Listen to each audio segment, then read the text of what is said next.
तो दोस्तों आज 24 दिसंबर 2022 देश दुनिया की सभी ताजा बड़ी खबर लेकर आए हैं सिर्फ आपके लिए। तो फटाफट शुरू करते हैं। उससे पहले चैनल को सब्सक्राइब नहीं किए तो चैनल को सब्सक्राइब कर ले, वीडियो को लाइक कर दे, शेयर कर दे ताकि इसी तरह की खबर हर रोज देख सके। तो शुरू करते हैं आज की पहली और बड़ी खबर। आपको बता दें दोस्तों, सिक्किम के जेमा में एक सड़क हादसे में सेना के 16 जवान शहीद हो गए। एक तीखे मोड़ से गुजरते वक्त सेना का ट्रक गहरी खाई में जा गिरा, जिसके चलते यह दर्दनाक हादसा हुआ। सेना की ओर से जारी बयान में कहा गया कि शुक्रवार को उत्तर सिक्किम के जेमा में यह घटना हुई। दुखद सड़क हादसे में 16 बहादुर जवानों की जान चली गई। जिस वाहन के साथ यह हादसा हुआ वह सेना के ही काफिले के 3 गाड़ियों में से एक था। ये गाड़ियां चत्तीन से थांगू की ओर जा रही थी। इसी दौरान एक तीखे मोड़ से गुजरते वक्त वाहन अनियंत्रण होकर गहरी खाई में जा गिरा। घटना के तुरंत बाद बचाव अभियान चलाया गया और 4 घायल जवानों को एयरलिफ्ट कर निकाल लिया गया। इस हादसे में शहीद वालों में 3 जूनियर कमिश्नर अधिकारी हैं और 13 सैनिक है। सेना की ओर से शहीद जवानों के परिजनों के प्रति संवेदना व्यक्त की गई है। सच हर कदम आपके साथ। आपको बता दें दोस्तों, केरल सरकार ने प्रतिबंधित पॉपुलर फ्रंट ऑफ इंडिया द्वारा 23 सितंबर को बुलाए गए राज्यव्यापी बंद के संबंध में संपत्ति जब्त करने में देरी के लिए हाई कोर्ट में शुक्रवार को माफी मांगी। अतिरिक्त मुख्य सचिव वी वेणु अदालत के सामने पेश हुए और आश्वासन दिया कि वसूली की प्रक्रिया 15 जनवरी तक पूरी कर ली जाएगी। इससे पहले सरकार ने वसूली की कार्रवाई के लिए 6 महीने का समय मांगा था, लेकिन अदालत ने इसे ठुकरा दिया और मुख्य सचिव को तलब कर लिया। सरकार ने अदालत को यह भी बताया कि पूर्व जिला न्यायाधीश को दावा आयुक्त के रूप में नियुक्त किया गया था और वसूली की कार्रवाई शुरू कर दी थी। जस्टिस जयशंकर नवारिया और सीपी मोहम्मद नियाज की बेंच ने दोहराया कि सार्वजनिक संपत्ति को नुकसान पहुंचाना एक गंभीर अपराध है और उसके लिए जिम्मेदार लोगों से सख्ती से निपटा जाना चाहिए। पिछले हफ्ते की सुनवाई के दौरान अदालत ने देरी के लिए सरकार की खिंचाई की थी। सरकार ने शुक्रवार को अदालत को आश्वासन दिया कि वसूली प्रक्रिया में तेजी लाई जाएगी और 15 जनवरी तक पूरी कर ली जाएगी। सच हर कदम आपके साथ।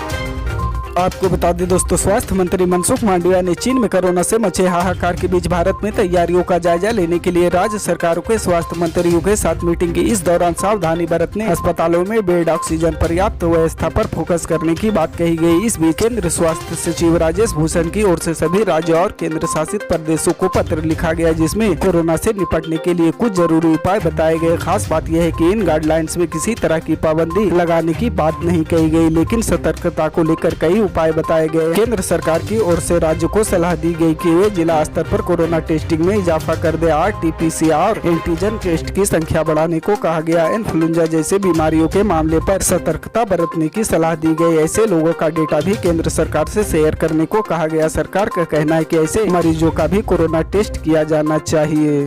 सच हर कदम आपके साथ।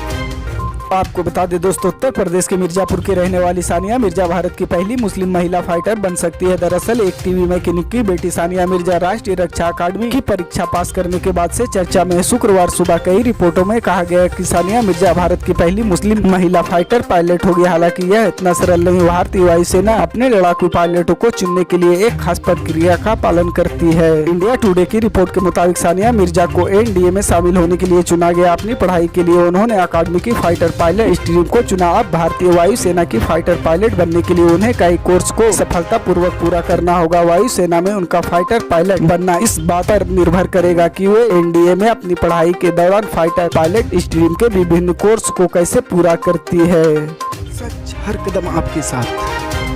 आपको बता दें दोस्तों, RJD के वरिष्ठ नेता अब्दुल बारी सिद्दीकी ने अपने उस बयान से पीछे हट गए जिसमें उन्होंने कहा था कि भारत रहने लायक नहीं है, यहाँ का माहौल बहुत खराब है। सिद्दीकी ने अपने बयान के लिए सॉरी बोला। इतना ही नहीं, उन्होंने यह भी कहा कि अगर मुझे 10 बार जन्म लेना पड़े तो भारत में ही जन्म लूं। सिद्दीकी ने कहा कि उनका मकसद वैसा नहीं था जैसा मीडिया में बताया जा रहा है। पटना में एक न्यूज चैनल को दिए बयान में सिद्दीकी कहा कि मेरी बात का गलत अभार्थ निकाला गया। मैं सलाह भर दिया था। यह जरूरी नहीं कि हर कोई मेरी सलाह माने। मेरे कहने का मतलब ऐसा नहीं था कि भारत मेरी आस्था नहीं। बहस के दौरान मैंने यह बात कही। उन्होंने कहा कि मेरे जैसे व्यक्ति को अगर 10 बार जन्म लेना पड़े तो हमारा जन्म भारत में ही हो। हम तो देश की मिट्टी से जुड़े हैं।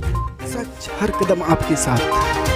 आपको बता दें दोस्तों, श्रद्धा वालकर मर्डर केस पर हर किसी की नजरें टिकी हुई है। सभी लोग आरोपी आफ्ताब की कड़ी सजा की मांग करे। इसी कड़ी में शुक्रवार को दिल्ली कोर्ट ने पुलिस को आरोपी के आवाज का सैंपल लेने की अनुमति दी है। साथ ही साकेत कोर्ट ने आरोपी आफ्ताब पूनावाला की न्यायिक हिरासत 14 दिन बढ़ा दी है। उसे वीडियो कॉन्फ्रेंसिंग के जरिए कोर्ट में पेश किया गया था। इस सबके बीच श्रद्धा के पिता ने दिल्ली पुलिस कमिश्नर अजय अरोड़ा से मुलाकात की। इस दौरान उनके साथ बीजेपी नेता किरीट सोमैया भी मौजूद थे। तीनों के बीच मुलाकात करीब 30 मिनट तक चली। कमिश्नर कमिश्नर से मिलकर जब श्रद्धा के पिता विकास वालकर बाहर निकले तो उन्होंने बताया कि मैंने अपनी बातें कमिश्नर के सामने रखी, मुझे न्याय चाहिए और जल्द इंसाफ चाहिए, मैंने यही पुलिस कमिश्नर से कहा है।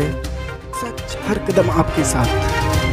आपको बता दें दोस्तों, उत्तर भारत में इन दिनों कड़ाके की ठंड पड़ रही है। दिल्ली से लेकर बिहार तक सुबह और शाम के समय जबरदस्त कोहरा छाया। आने वाले कुछ दिनों में न्यूनतम तापमान में और गिरावट आने की आशंका जताई जा रही है। इसका मतलब यह है कि सर्दी और बढ़ सकती है। वहीं ठंड के बीच दक्षिण के राज्यों में भारी बारिश की चेतावनी जारी की गई है। सर्दी का अलर्ट जारी करते हुए मौसम विभाग ने बताया कि अगले 48 घंटे तक पंजाब, हरियाणा, चंडीगढ़ और उत्तर प्रदेश में घने से बहुत घना कोहरा छाया रहेगा, जबकि उसके बाद 2-3 दिनों तक घना कोहरा छाएगा। मौसम विभाग ने बारिश को लेकर चेतावनी जारी की है। IMD ने बताया कि 25 और 26 दिसंबर को तमिलनाडु के तट इलाकों में भारी बारिश होने वाली है। इसके अलावा दक्षिणी केरल के इलाकों में हल्की से मध्य गति की बारिश 26 दिसंबर को होगी। वहीं लक्षद्वीप में भी कुछ जगह मध्य तो कुछ जगह भारी बारिश का अलर्ट जारी किया गया है। सच हर कदम आपके साथ। पल पल की अपडेट जानने के लिए जुड़े रहे हमारे स्टार न्यूज के साथ। मिलते हैं अगली बड़ी खबर में, तब तक के लिए जय हिंद।